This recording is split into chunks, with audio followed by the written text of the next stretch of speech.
Hello મિત્રો, તો આજે આપણે એક વાત કરવી છે ચર્ચા પત્રની, અને ચર્ચા પત્રનો એક સંપૂર્ણ ડેમો જોવો છે. તમારી સામે પ્રશ્ન કંઈક આવો છે: સ્પર્ધાત્મક પરીક્ષાની તૈયારી કરતો વિદ્યાર્થી નિષ્ફળ થતા હતાશ અને નિરાશ થઈ જાય છે. અનેક નિષ્ફળતાઓમાં જ સફળતા છુપાયેલી છે તેમ જણાવી તેને પ્રોત્સાહન આપતું ચર્ચાપત્ર લખવાનું છે.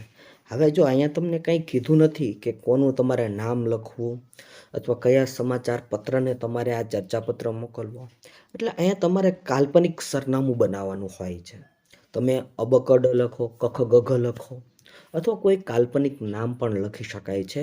બધા ભલે એવું કહેતા હોય કે નામ ન લખાય ને આમ ને તેમને, પણ તમે કોઈ પણ જે કાલ્પનિક નામ હોય એ લખી શકો છો. જેમ કે મેં અહીંયા કાલ્પનિક નામ લખ્યું છે Rajeshwari, flat number 5, Sumeru complex, MJ road, Gandhinagar. મિત્રો, આ સરનામું પણ તમે કાલ્પનિક બનાવી શકો છો. બરાબર, કાલ્પનિક સરનામું આપણે પત્રમાં લખતા હોઈએ એ પ્રમાણે કાલ્પનિક સરનામું બનાવી શકાય છે. તમારો કોઈ માર્ક ન કાપી શકે. બરાબર, ફરજિયાત અબકડ ખખ ગઘ ને આવું લખવું એ ફરજિયાત નથી. બરાબર, હું ભલે તમારો મતલબ કે તમને હું સમજાવી શકું કે ન શકું, પણ હકીકત એ ફરજિયાત નથી.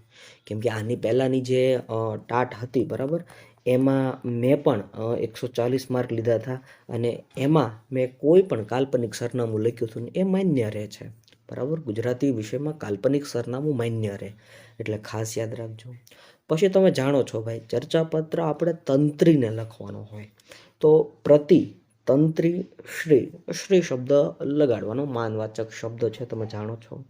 મેં સીધો ગુજરાત સમાચારને લખ્યો, હેડ ઓફિસ ગાંધીનગર, આવું મેં સરનામું કાલ્પનિક બનાવી નાખ્યું ભાઈ. બરાબર, કોઈ જોવા જવાનું નથી, કાલ્પનિક સરનામું હોવું જોઈએ, અલ્પ વિરામો ખાસ જોઈ લેવાના ભાઈ. વિષય છે ચર્ચા પત્ર પ્રકાશિત કરવા બાબત, તો વિષય ખાસ લખવાનો ભાઈ. બરાબર, માનનીય તંત્રી શ્રી, અહીંયા માનવાચક મેં શબ્દ આપ્યો માનનીય તંત્રીશ્રી. ત્યારબાદ મેં અહીંયા ગુજરાત સમાચારના થોડાક વખાણ કર્યા, અને પછી મેં મારું કામ કીધું ભાઈ. જો તમે મેં લખેલું લખાણ વાંચો: તાજેતરમાં ગુજરાત સમાચારને 90 વર્ષ પૂરા થયા, તે બદલ ખૂબ ખૂબ અભિનંદન. આપ દ્વારા પ્રકાશિત થતું આ સમાચાર પત્ર લોકોના અવાજને વાચા આપવાનું કાર્ય કરે છે, કામ કરે છે. બરાબર, વાચા આપવાનું એટલે કે લોકોને જાગૃત કરવાનું, લોકોની બોલીઓને સાંભળવાનું કામ કરે છે. આ સ્પર્ધાત્મક યુગમાં સ્પર્ધાત્મક પરીક્ષાની તૈયારી કરતા વિદ્યાર્થીઓ માટે મારા દ્વારા લિખિત ચર્ચાપત્ર આ સાથે સામેલ છે, જેને આપના સમાચાર પત્રમાં પ્રકાશિત કરશો જી. બરાબર, એમ કરીને મેં મારું ચર્ચાપત્ર પ્રકાશિત કરવા બાબતે અહીંયા રજૂઆત કરી દીધી. લિખિતન જેને કહેવાય, અથવા તમે આપનો વિશ્વાસુ કહી શકો. બરાબર, તો એ અહીંયા મેં સહી કરી છે ભાઈ, રાજેશ્વરી કરીને.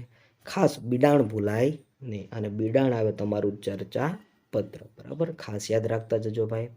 ચાલો, હવે આપણું ચર્ચાપત્ર આવે છે કે નિષ્ફળતામાં સફળતા છુપાયેલી છે. બરાબર, નિષ્ફળતામાં સફળતા જ છુપાયેલી છે. ધારેલી એક સફળતા માટે અણધારેલી હજારો નિષ્ફળતાઓ પચાવી પડે છે. આ પંક્તિમાં અનેક નિષ્ફળતાઓની પાછળ છુપાયેલી સફળતાને નિરખવા માટેની દ્રષ્ટિ આપે છે. હમણાં એક વિદ્યાર્થીએ પરીક્ષામાં નિષ્ફળ જવાના કારણે ગળાફાંસો ખાઈને જીવન ટૂંકાવી દીધાના સમાચાર છપાયા હતા. આવી ઘટના સમજાવે છે કે ક્ષણિક નિષ્ફળતાને વિદ્યાર્થી કાયમી સ્થિતિ ગણી લે છે. વિદ્યાર્થી જીવનકાળમાં અનેક નિષ્ફળતાઓનો સામનો કરવો પડતો હોય છે. આવા સમયે વિદ્યાર્થીએ હિંમત હારવાની થતી નથી.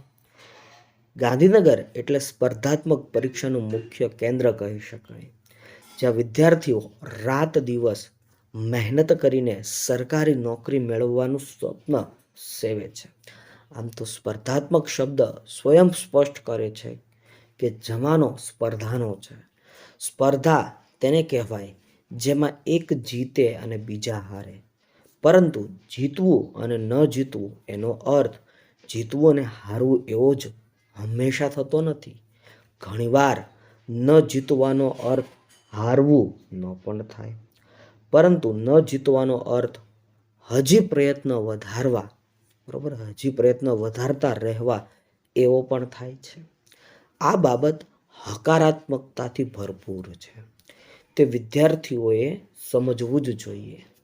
મિત્રો, યાદ રાખવું જોઈએ કે જે સતત પ્રયાસ જારી રાખે છે, કન્ટિન્યુઅસ રાખે છે, એ જ આવતીકાલની સફળતાની પાકી ખાતરી બની રહે છે. કુદરત પણ ન હારનારાને જ મદદરૂપ નીવડે છે. જે હારી જાય છે અને હથિયાર હેઠા મૂકી દે છે, એને જગન્નાથ પણ મદદ કરી શકતો નથી. એટલે જેણે સતત હાર, પરાજય કે નિષ્ફળતાઓ વેઠી હોય એને જ વિજય પ્રસંગ ઉજવવાની મજા આવતી હોય છે. માટે જો આપણને કોઈ નિષ્ફળતા મળે તો તેને કુદરતી સંકેત સમજવો જોઈએ કે હજી વધારે મહેનતની જરૂર છે. કોઈ પ્રત્યે ઈર્ષા, અદેખાઈ કે જલન રાખવાના બદલે કે કોઈની લીટીને નાની કરવાના બદલે આપણે લીટીની મોટી કરતા રહીએ, એમાં જ આપણું શ્રેય સમાયેલું છે.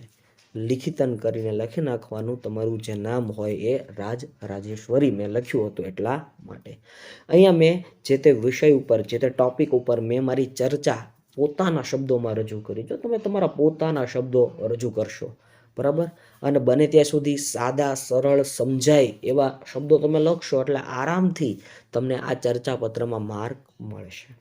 વિડીયો ગમ્યો હોય તો એક લાઇક આપી દેજો, શેર કરી નાખજો, કમેન્ટ સેક્શનમાં કમેન્ટ કરી નાખજો, અને આવા ને આવા વિડીયો જોવા માટે અમારી આ ચેનલને સબસ્ક્રાઈબ કરીને રાખજો ભાઈ. જય હિન્દ, જય ભારત, વંદે માતરમ.